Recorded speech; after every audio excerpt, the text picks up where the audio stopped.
From Their Eyes, a Shadow of the Colossus based fic. Chapter 14. Carefree no more. Phalanx rested his massive form underneath the desert sands. It wasn't because of the heat of the sun, though. He enjoyed that. He did because he enjoyed the feeling of the sand shifting on top of his body. To be honest, he enjoyed everything life had to offer. The colossi like him enjoyed everything that was offered. He loved flying through the air and cruising under the sand like dirge. He had even loved the old lands. Thinking of the old lands would cause him some sadness, but it never hampered his carefree spirit. He always remembered the joy of flying. He would always remember flying over the mountains and knocking the snow caps. The chill always felt good when he did that. When he flew over the waters, he enjoyed the spray of water that came up as he flew by. He would go all over the old lands, except for one place. That place was the castle. It was a place imprisoning the shadow beings and their queen. There was something about the castle that kept Phalanx and his kind away from it. While he didn't care about going anywhere near the place, it was only the slightest of disappointment that there was a small area he couldn't go. He had never cared about it before. That was until Dorman had made a request. Dorman had told his kind that there was a way to fly through the castle area. There was apparently a way to do so, flying through the special rings built into the structure. Phalanx had heard that the rings kept the shadow beings trapped inside the walls of the castle. Otherwise, they would have been able to get out of the castle and even break their queen out. It had been Phalanx that considered trying what Dorman had said. Dorman had said that if one were to fly through the direct center of the rings, nothing bad would happen, and Phalanx's kind would be able to fly through the area.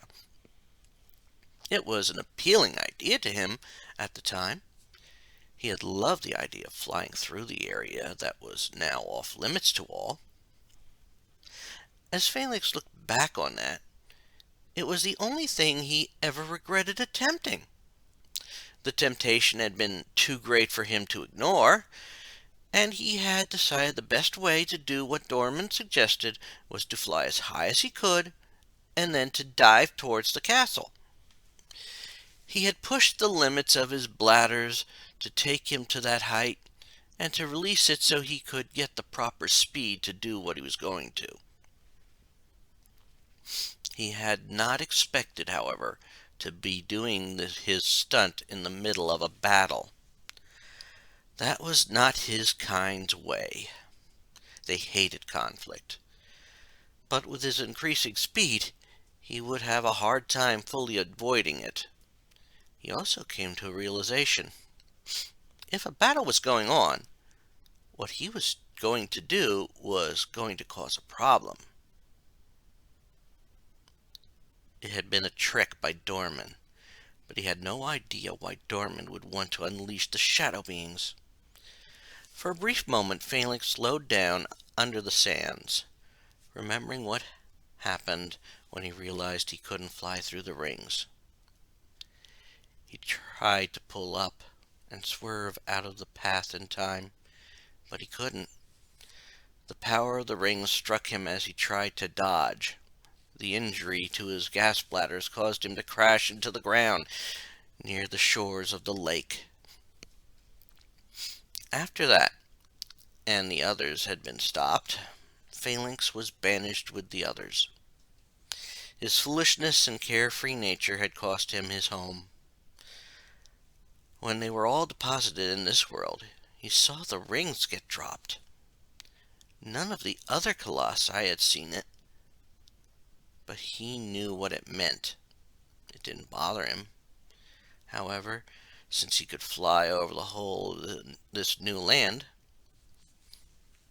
His thoughts were interrupted when he heard Malice speak to him. Felix, you need to be careful. Dorman has tricked a small person into helping free him. I know you avoid conflict, but this little person has been crafty. Phalanx took that information in and continued gliding under the sand. He tried to avoid the conflict as he had then, and during Dorman's attempt to control the little people when they came to this land. He had remained underground during the battle, but that had been part of the plan. When the little people and the exiled colossi fought back, it had been in the desert. When Dorman was about to strike again, Phalanx had erupted out of the stand, distracting the traitorous colossi at a key moment. It had succeeded, and they divided his power amongst the remaining colossi.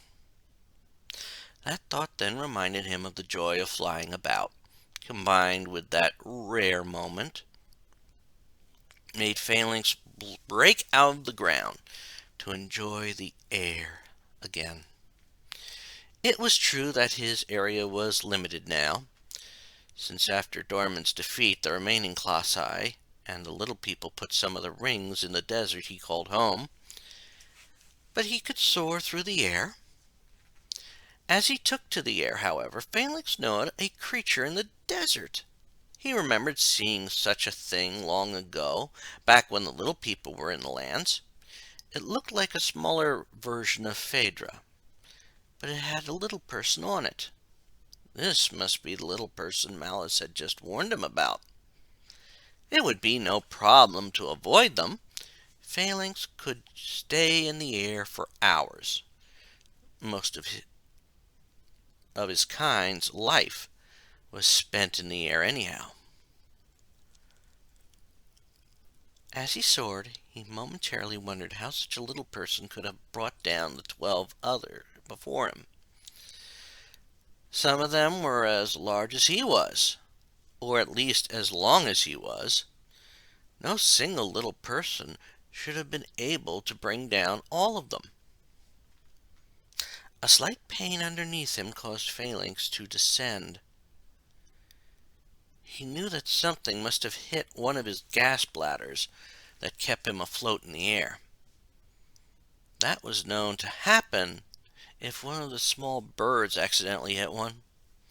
The problem was that since they arrived in the Forbidden Lands, Phalanx, or any of the other colossi, had never seen a single avian in the desert.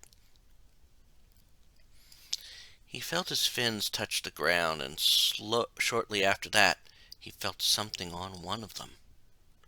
For a brief moment he started to panic, something he never did before. He tried to take to the air, feeling once he did that he would be safe. Of course, if the little person had gotten on him, there was no way he could strike all the sigils, especially if he was moving. So he returned to cruising through the air. After he had calmed down, horror overtook Phalanx again. He felt a stabbing right in the spot where one of the sigils were. It was a nightmare coming true. His calm, carefree demeanor was forgotten, and he sped up. That had to keep the little man from being able to reach any more of the sigils. For a moment, Phalanx thought he had been successful, and then the horror returned. There was a second stabbing sensation, this one at where the second sigil was. That meant only one was left, and that one was closest to his head. He had to take drastic actions before it was too late. Phalanx dived for the sand way below. It would be the only safe place, and the sand would help seal the damage caused to the gas bladders. With luck, the impact of going into the sand would knock the little person out, or even better, kill him. For good measure, he rolled in the air, hoping that would also make the little man drop to the ground. Soon he submerged himself into the sand of the desert. He swam under the ground, allowing the sand to heal his wounds. He also tried to listen for where the little man was. If he was lucky, Phalanx would resurface far away from the threat of the little man. He reemerged at a different spot, relieved the little man wasn't there. He could now resume his peaceful flight, and they would no longer have to worry about Dorman returning to the power. He could fly for the rest of his life, looking over the Forbidden Lands, looking over to Malice, and return to a carefree life again. Once again, he felt something strike the gas bladders. He struggled to keep from having to lower himself, but eventually he gave in. Once he reached the ground, he again felt something grab onto him. He tried to race back up into the sky. He was distracted, however, by feeling something run along his back again. He tried to roll, hoping to shake it off, but he still felt it on him. It wasn't too long until he felt the stabbing pain again. It was accompanied by his sight starting to fail, and him losing height. It was over for him. He was dying, and he failed. Soon the part of Dorman's essence in him would be freed. At least he thought, as he started crashing to the ground, he would hopefully take the little person with him. Dorman felt stronger as the power left Phalanx's body. Another of his foes was gone, and only 3 more were left. Once those 3 fell, he would have his power back, and then he could defeat his other foes. He already had the feeling one was coming, and once he took care of them, he would have more than enough power. When he was exiled to the Forbidden Lands with those who had followed him, those who exiled them placed special barriers up. While some could be moved by the colossi and little people working together, the most powerful ones were at the entries to the Forbidden Lands. The power would be broken when he had Iman's power. Iman had been infused with the power from the colossi. His power would be all that is needed for Dorman to fully break free. Dorman put those plans aside, however, since he needed to focus on the next colossi, Zenobia. That particular colossi was a hunter. It would be tricky for the little person to defeat him. Even when Dorman used Zenobia's kind to keep the little people in check, the little people didn't stand a chance if they were weak. He would have to give the little person more access to his powers. Better stamina, better strength, both at the cost of more of the little person's spirit and mind. It would have to be enough. He wanted to be free, and if the little man fell, it would undo all his hard work.